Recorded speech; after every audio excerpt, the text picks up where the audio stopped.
Hey creeps! Have you ever found yourself wanting less art in your life?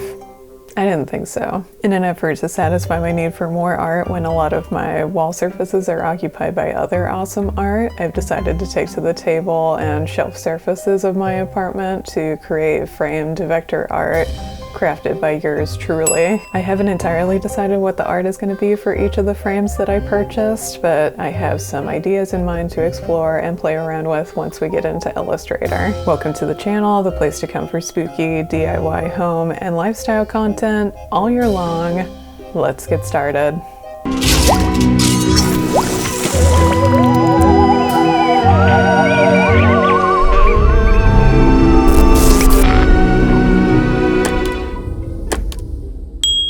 I was able to find the perfect ornate baroque style frames at Homegoods. I loved all the little details these had, so I picked up 3 sizes. I'm beginning to appreciate gold more, especially paired with black. However, I pictured these being different colors, so spray painting was necessary.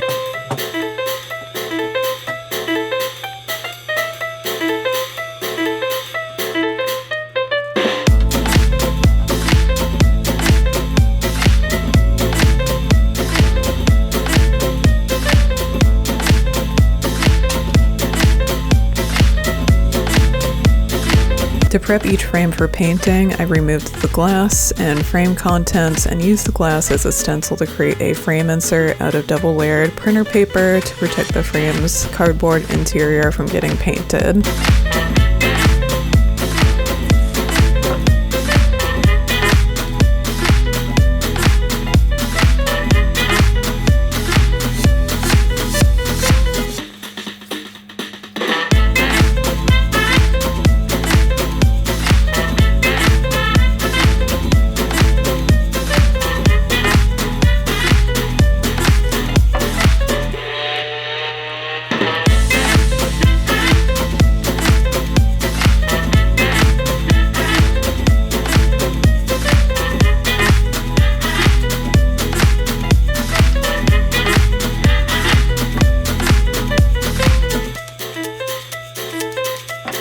I then taped off the felted back edge of the stand so that these areas didn't get paint on them as I painted the frame's sides. I found cutting the painter's tape in half lengthwise made for better use of the tape and made it easier to snip and press the tape to the back of the frame with a reduced width.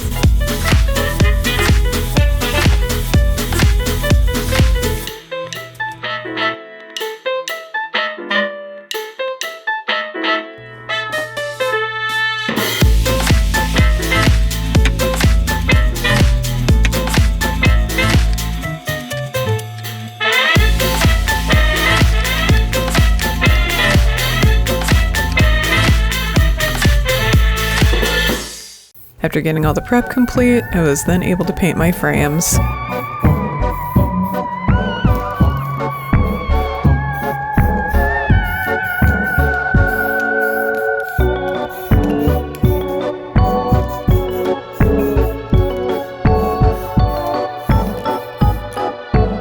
To begin my vector art, I first acquired some reference images of Michael Myers' house and began drawing areas like the windows before drawing the house's outline.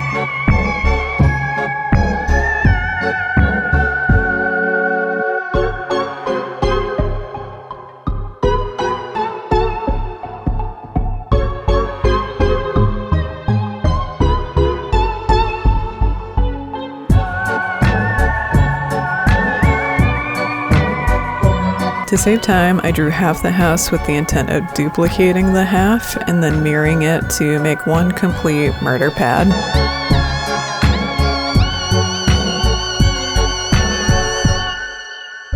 After determining that the Beetlejuice house was not going to fill the frame like I had thought, I decided to switch ideas and go with icons from the Halloween movies since I actually liked the way my Michael Myers house turned out. I was having difficulty finding profile images of Michael's mask, so I looked to see if I could find one of William Shatner.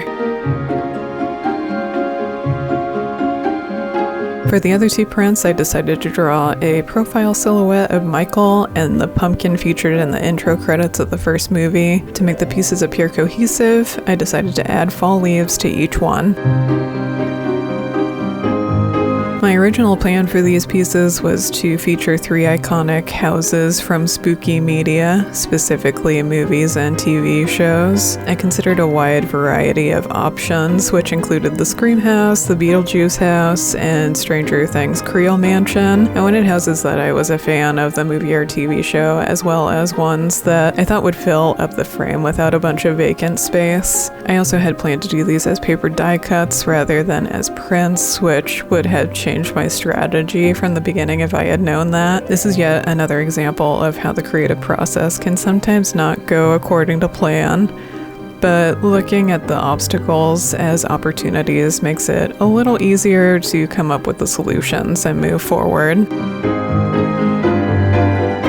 Once I had solidified my art and prepared them for printing, I first went to Minuteman Press. Unfortunately, their turnaround time was longer than I had available, so I found myself at the finest of print shops, FedEx Ship and Print.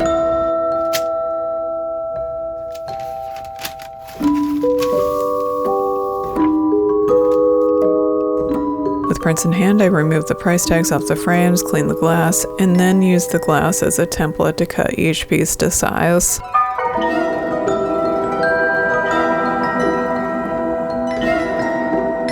As some of you know, I took an extra week between my last video and this one to do some content planning, and I'm really excited about what I have in store for you for the upcoming year. I'm going to continue to focus on spooky home decor mostly, with an occasional garment build, as well as seasonal decorate with me videos with a creepy twist and holiday DIYs. I also want to dabble more in projects that require me to flex that surface design skill. So I plan to create at least one fabric line this year and, make shit with said fabric. I also want to continue creating custom Cricut and laser files for your macabre embellishment needs.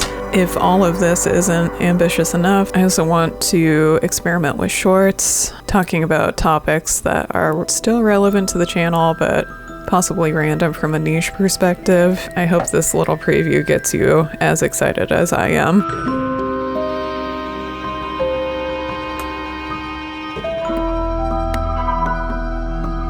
I enjoyed this one because it was a little bit of a challenge creating vector art in Illustrator when normally I'm in there doing die cuts, laser, or pattern files, but at the same time being rather casual in the process involved in making these. After the craziness of the last month, it was nice to start the year off with a laid-back one, so thank you for tagging along for this one, and hopefully you'll be able to print and enjoy the art featured in this video for your space. If you do, make sure to tag me on Instagram so I can see your new art. I have so much fun content coming your way this year, starting with a trip to Halloween Town in the next video, so be sure to subscribe so you don't miss when that video comes out, and thank you as always for visiting my creepy craft corner of the internet and for watching till the end. Now let's see those final shots.